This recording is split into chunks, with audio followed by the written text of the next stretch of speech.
Beresford's going to take over and just show how being part of WIKISPEED is there's definitely an education in there, and every member of the team they get out of it what they put into it. And people may spend just 2 hours a week on it. People may take a few weeks or a few months off from the team and then come back to us. But whatever it is that they do, whatever efforts put in, I find that it comes back in spades just through learning and through just the excitement that we build around it. So, thanks, Tom. You bet. You don't mind clicking slide line maybe a little bit? So modularity appealed to me because my background was, I used to be a public school teacher. I taught science for about 10 years at the public school districts. It's something I really believed in and I really loved. And trying to solve the kinds of problems that teachers come across when they're trying to reach their students created ideas in my head about what good education looks like. And I often saw it nearly implemented in the schools, but after about 10 years I left a little bit frustrated, like a lot of teachers leave the system, because you just can't quite achieve the thing that you really, really know needs to be achieved. WIKISPEED has helped me with that, and modularity turns out to be a big part of it. So I want to talk to you a little bit about what my experience with WIKISPEED has been and why I believe it's such an important new movement that has educational value as well as manufacturing and other business values. So when I started teaching, one of the things that I was excited about was hands-on competitive activities. So this is a science Olympiad competition up at Western Washington University in Bellingham, and that's the familiar truss or tower competition. So you have a threaded steel rod that runs down the middle of it, and below a hole in the table is a heavy bucket that you keep adding sand to. So it's a destructive test to encourage the students to develop these strong designs. That destructive part is a little bit depressing, though, because you wreck the student's project and there's really nothing to show for it. And I think that that's an important piece in the end, because these things have a way of kind of getting forgotten.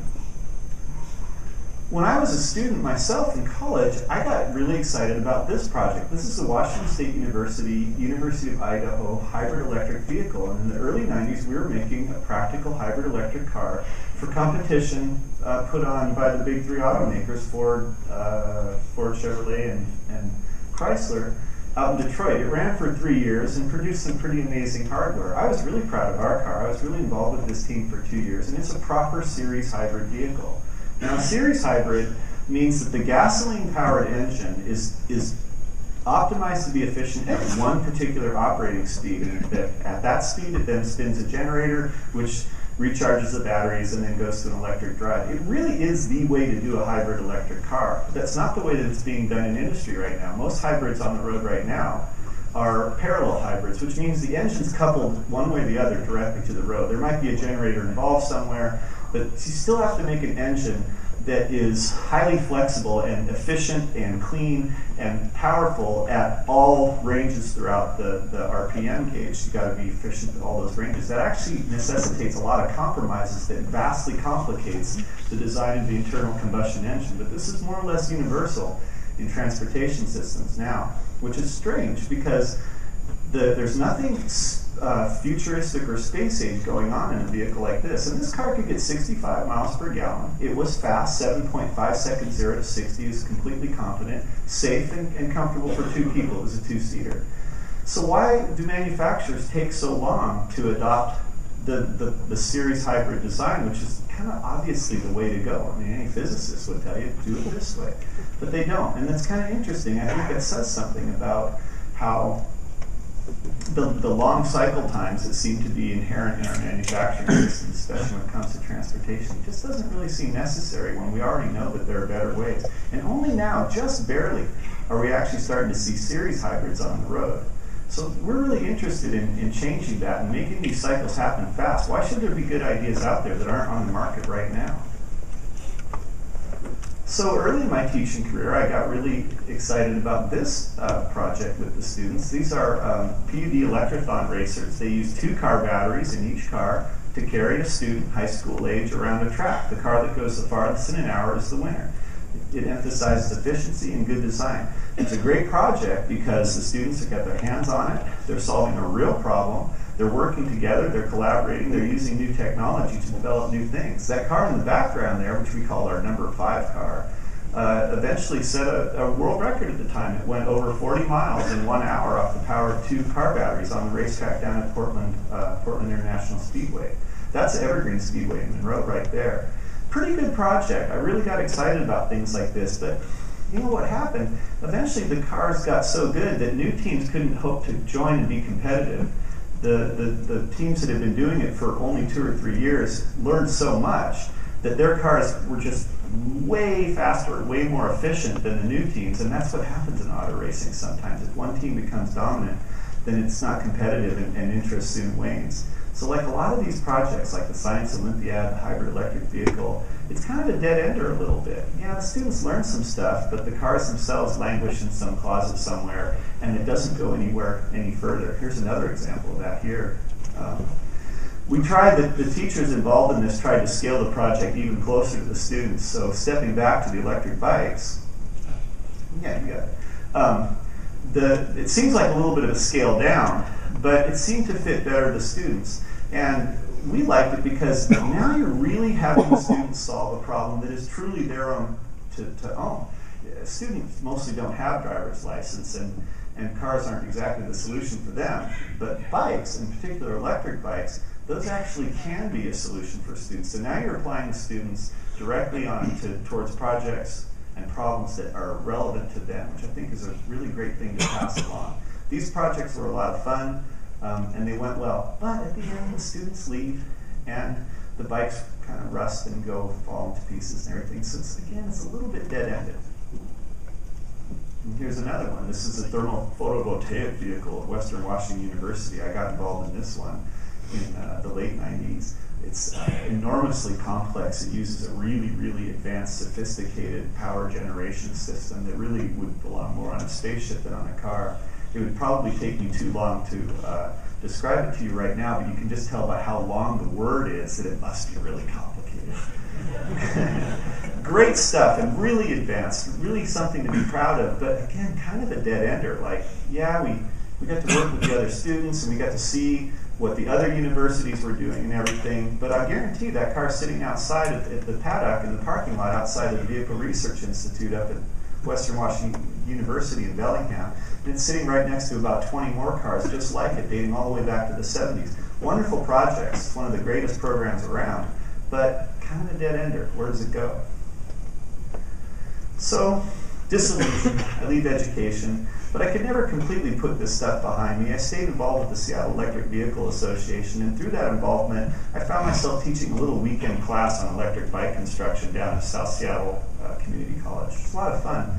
I met some really interesting people. I met one old guy. His name was Larry. He came down on his electric bike. From North Seattle, he rode the days that we held class all the way down to South Seattle. And Larry's up there. Like, he's well past retirement, not necessarily the athletic type. But it's something that he's really passionate about, he really believed. And I was struck by people like this. And here they are coming Larry didn't really need to know how to make electric bikes. He already had one. He's really just looking for like-minded people to network with because he has a goal. His goal is to bring electric bikes to the people. He really believes that people in his age category can benefit from these kinds of things. That sort of combination of efficient transportation and mild exercise can be really good for anybody.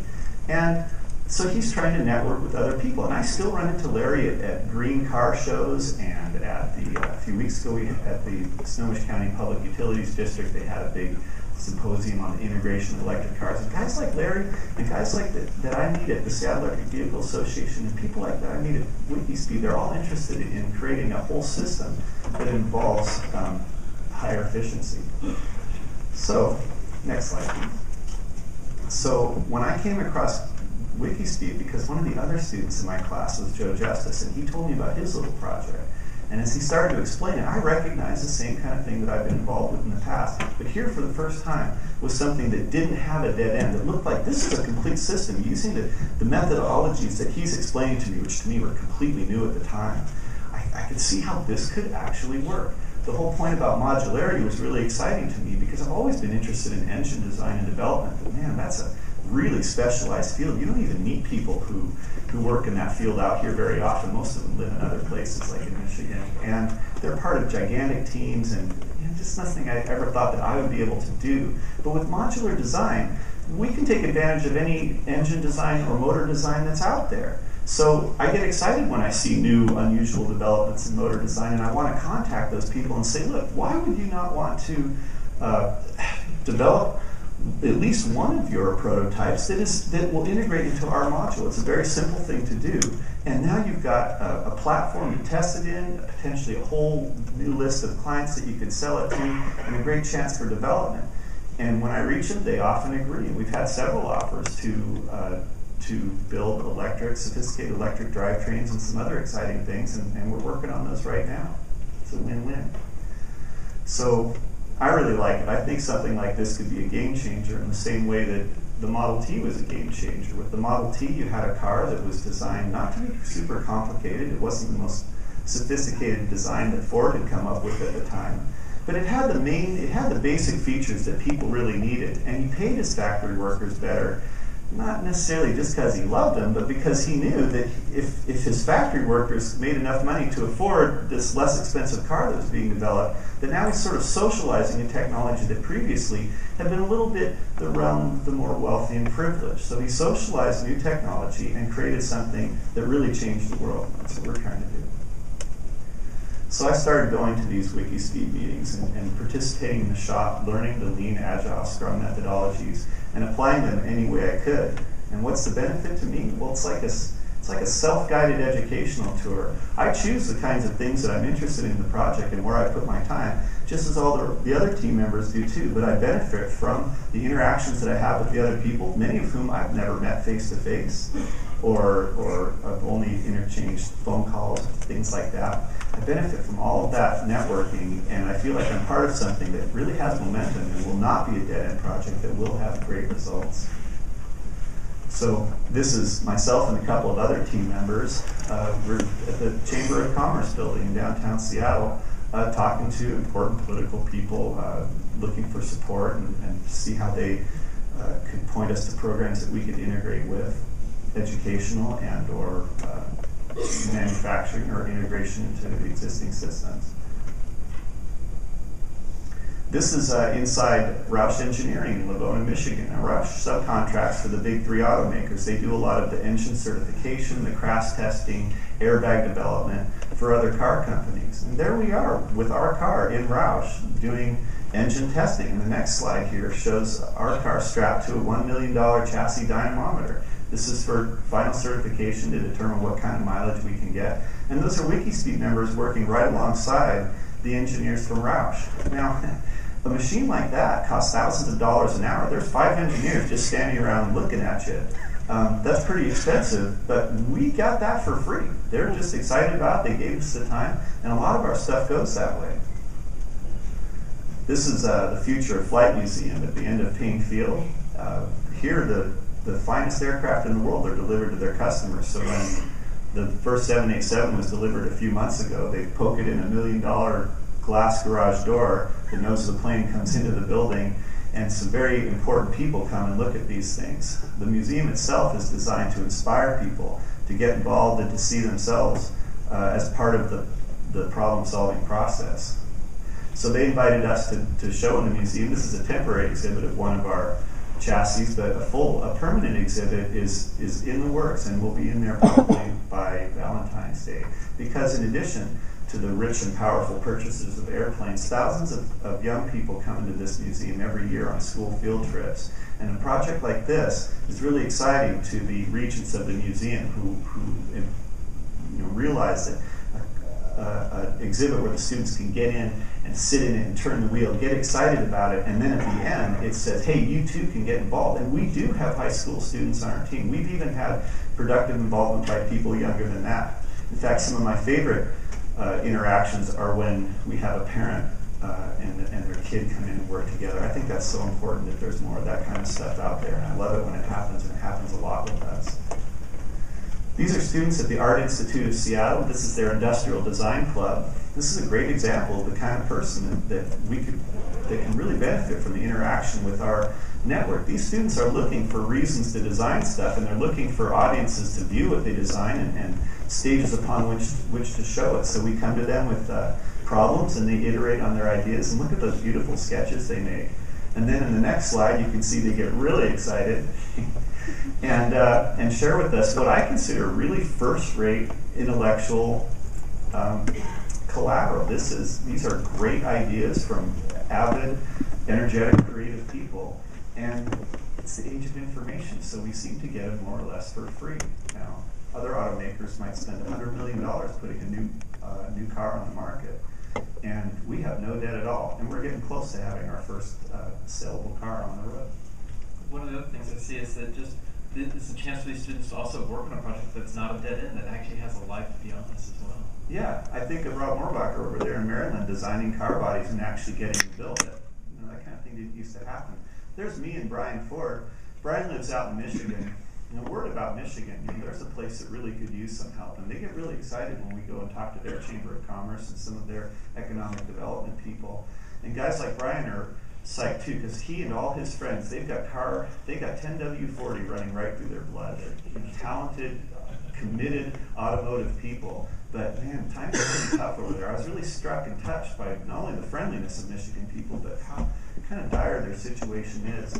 But this is a life changer for a guy like Brian. He's built our Michigan prototype, and he's proud of his job and his life and everything, but I think that perhaps WIKISPEED is the thing he's most proud of. And here he and I are teaching ourselves to weld on the arc welder that we got from Everlast. And another point about that, we did a lot of our initial welding instruction just on really kind of junky equipment. You can get a welder from Harbor Freight for about the cost of the box to put it in. And it works about that good too, but it's good for learning.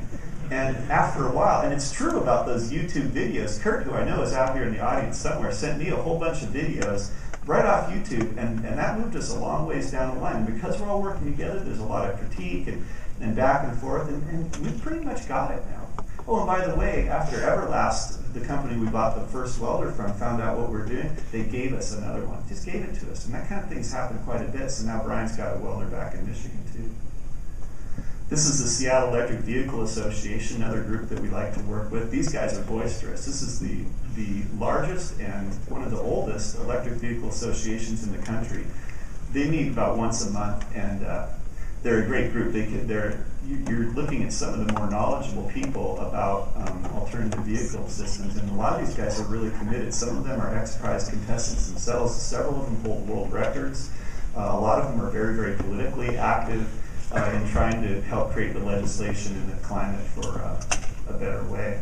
And we like to work with them as well, because we create a momentum that they don't normally have. Individuals building interesting electric cars in their garages, that's great art, but it doesn't, again, it's a little bit dead-ended. And you can see by the look on their faces how excited they are. So we make a lot of friends, and we have a really good time at our meetings.